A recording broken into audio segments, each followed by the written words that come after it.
Hey guys, this is Mark.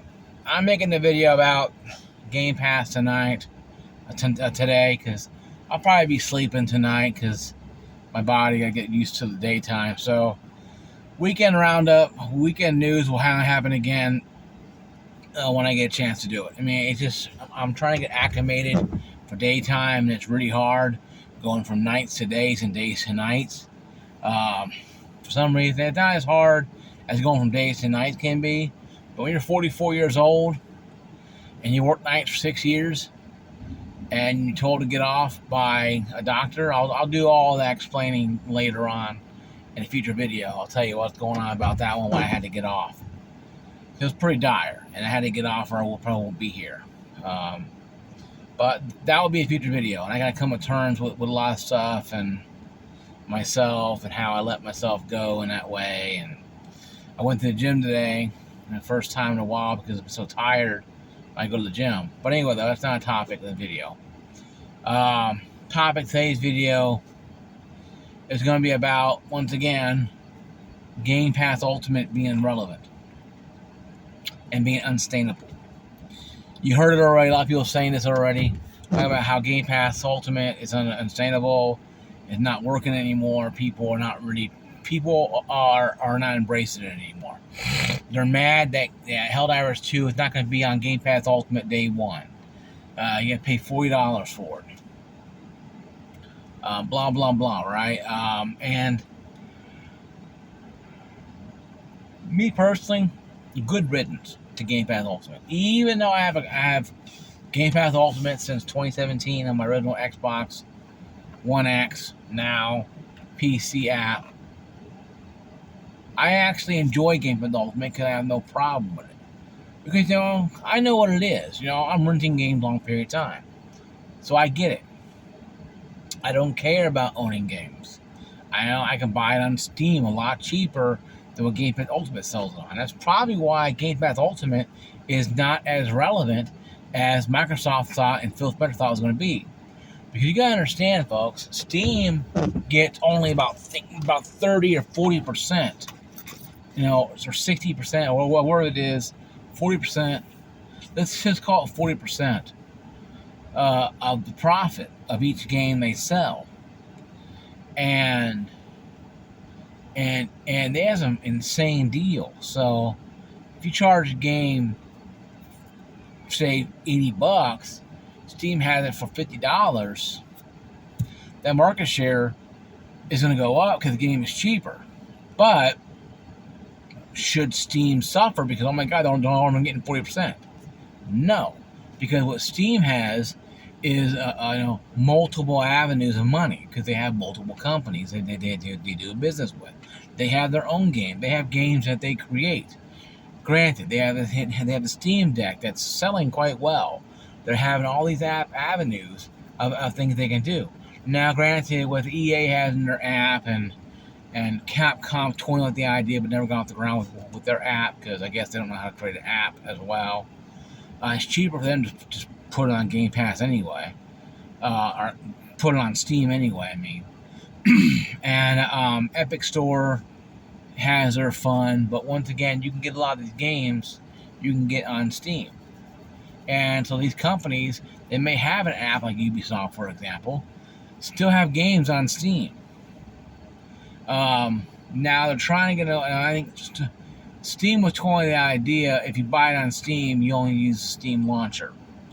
When you buy a game on EA, on Steam, Battlefield 2042, for example, you have to use EA, or it used to be called something else, I can't remember what it was called back then. You had to use the launcher to launch the game. You couldn't just use Steam to do it anymore. But now EA Play doesn't. You have to use EA Play. Sorry, guys, a little tired. I've been up since 9. So, but once again, Game Pass Ultimate has a niche for people who are cost cutting when it comes to games. But even those people are like, you know what? This doesn't make any sense. Cost effectiveness for this thing is going up anyway. It gone up to $20 a month now. So 20, 40, 60, 80. In 4 months, you can buy one game. Granted, you get 100 games to choose from. But let's say a game like Helldivers 2 is $40. You could buy 2 Helldivers 2 games for the cost of 4 months of Game Pass Ultimate. Okay? And games on, like I said, Steam are going to be cheaper anyway. So you're spending $80 for 4 months. I can spend $30 and get a game and own it. Yeah, granted, it's a license, but I still have the license. I don't have to have online paying to play the game. Where on the Xbox, you have to have Game Pass Ultimate to play a game online. Granted, if I want to use the Xbox app to talk to people who are playing Helldivers 2, outside of the norm of just using in-game communication, I have to have Ultimate. That's the only time I'll probably be using the app anyway for the party chat. But be that as it may, though, my thoughts on this Game Pass is irrelevant and it's no longer sustainable has a lot of truth to it. A lot more than most people think it does or doesn't. It's based upon a lot of reality checks. A lot of people out there were wondering, so why am I spending all this money on these games that don't have value? Because a lot of them come out broken. There are constant updates, always having issues. And I think people today just need to accept it. Just need to accept the fact that not everybody wants to have a streaming, a subscription service. Where PlayStation Plus is no different, no better than Ultimate. Yes, Ultimate's a lot better when it comes to you have an F-ton of games you can play, but are they all shovelware? Or just hidden gems in there? I mean, I don't want to spend $20 a month on something that has about 99% shovelware, and the rest of it is actually the one game I want to play. I can go buy the game on Steam for like $50 and own it.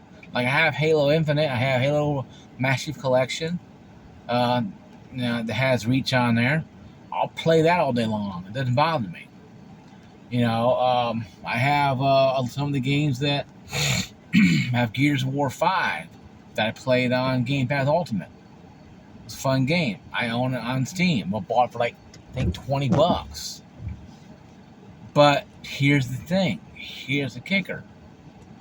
That those games, may be cheaper on Steam, but Game Pass Ultimate, you play them right now, and you can download them, and you can get rid of them if you don't want them. Like, you're renting.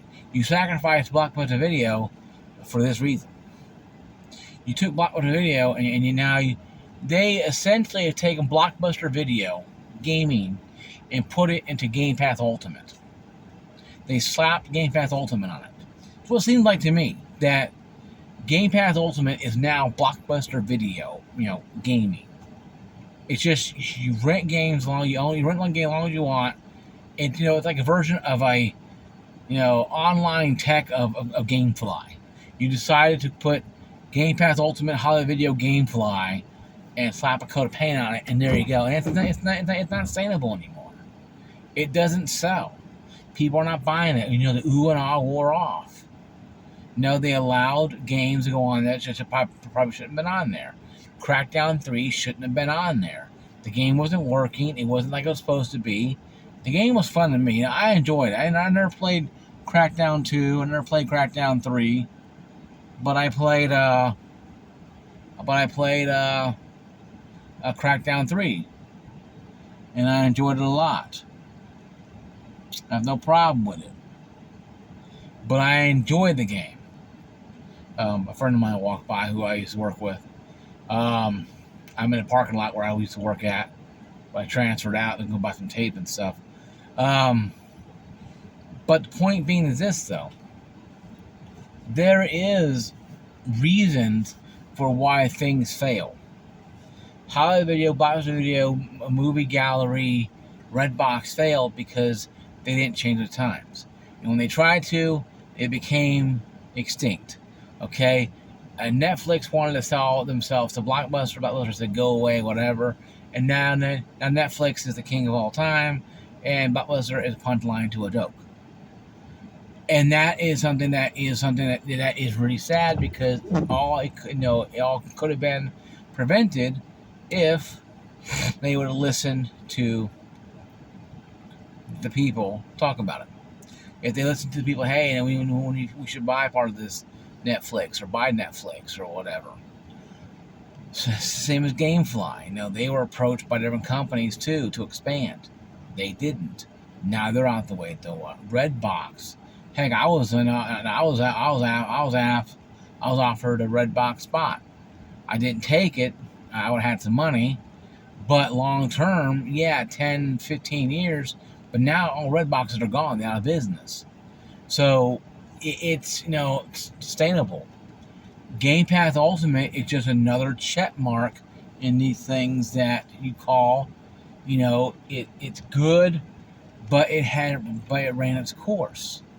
That's what Game Pass Ultimate is. It's good, check mark, but it ran its course and it's no longer relevant.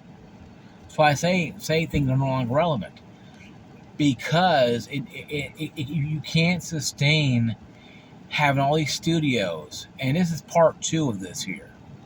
Okay, and this is starting part 2 of the situation here, where now we're talking about the studios that Microsoft went out and bought. Phil Spencer and his gang went out there and grabbed both hands and gave billions of dollars to go do. They did all this. They spent all this money. Now the games they create are being canceled or garbage, and they're being thrown on. Hey, get Game Pass Ultimate. This is where all the garbage games are at. And Anthem was on there for the longest time. If it's finally being shut down. A friend of mine playing Anthem like a year ago, first time playing it. It says it's fun, but it ran its course. Once again, Game Pass Ultimate. You have all these game companies, Microsoft, but you're releasing garbage games. You're releasing stuff, or you're canceling games. You're shutting down studios. You're not making any sense. You're not making any money. You're telling people, hey, we have all these studios, but you're firing everybody constantly. You're firing them. Then you turn around and wonder why people are not really buying Xboxes anymore. Once again, like I said yesterday or earlier today, you can play your Game Pass Ultimate in your shower while you're sitting in the bathroom in the toilet taking a dump. You can turn on Game Pass Ultimate from your damn TV in your bathroom. People have TVs in their showers now. They all listen to the news or watch the news while they're playing rub dub dub. And that's being truthful, and that's being something that needs to be addressed. That yes, you can have a sustainable system. Look at PC. Look at Steam. They have tons of game companies, and all these prima donnas out there. The Capcoms, the Ubisofts, the whatever else you want to put out there. EAs, the Microsofts, Sony Studio, PlayStation Studios. All these prima donnas run around, trying to get the best, be the best, and do all their stuff, and they're like taking tons of money from these companies and making tons of money. And they're making money. Why? Because they know how the formula works. All Microsoft had to do was buy these studios and create Game Pass Ultimate like Steam, but call it Xbox Game Pass Ultimate. That's all they had to do, is make it where it's very simple. You have one charge fee. You play all the games you want. Not to worry about it. You want to buy it? Okay, good. Bing, bam, boom. Make it better than Steam. Or you want to buy a Halo Infinite on Xbox? Or selling it for like $50 on Steam? We'll sell it for you for $20 on Game Pass Ultimate on Xbox. Why? Because you already have the Xbox. You already have this. Bing, bam, boom. Now, what am I going to go to Steam for? I have Steam right here in front of me. And it's funny because the Xbox app, the Xbox Now is going to have the Steam app where you can play your Steam games on your Xbox or on your TV if you have a Game Pass Ultimate. It's probably mostly only on Xbox, I think, console is going to be as of right now. But can you imagine that? You're buying an Xbox to play Steam games on it. You can go to the store and go buy a $1,000 PC with probably a 6700 XT, 7600 XT, or whatever, or 50, 60, 16 gig or 8 gig. You want to, you can gimp yourself, but whatever. You can buy whatever you want. Your money, do what you want with it. And go home and play your Xbox on your gaming rig. Then turn around and play your Steam games. Now, I have a 3070 with a 5800X 3D processor. My gaming rig is nowhere near the latest and greatest, but it will run every game I want to play on good settings, mostly custom settings, because that's what I want to play it on. And I have a good experience when I do. So, me buying an Xbox is kind of mute. And everybody else, I go, well, we got an Xbox, good place to play. You can play your Game Pass games on your TV, on your phone, your tablet, your television, your television screen now in the kitchen, your refrigerator door, the shower TV. You can probably play on it too. Hell, you can play on your damn freaking mirror if you have one of those mirrors with the like Spaceballs where it comes up and and comes on there. You do all that stuff, right? And you do all that stuff, and you can do all that stuff. And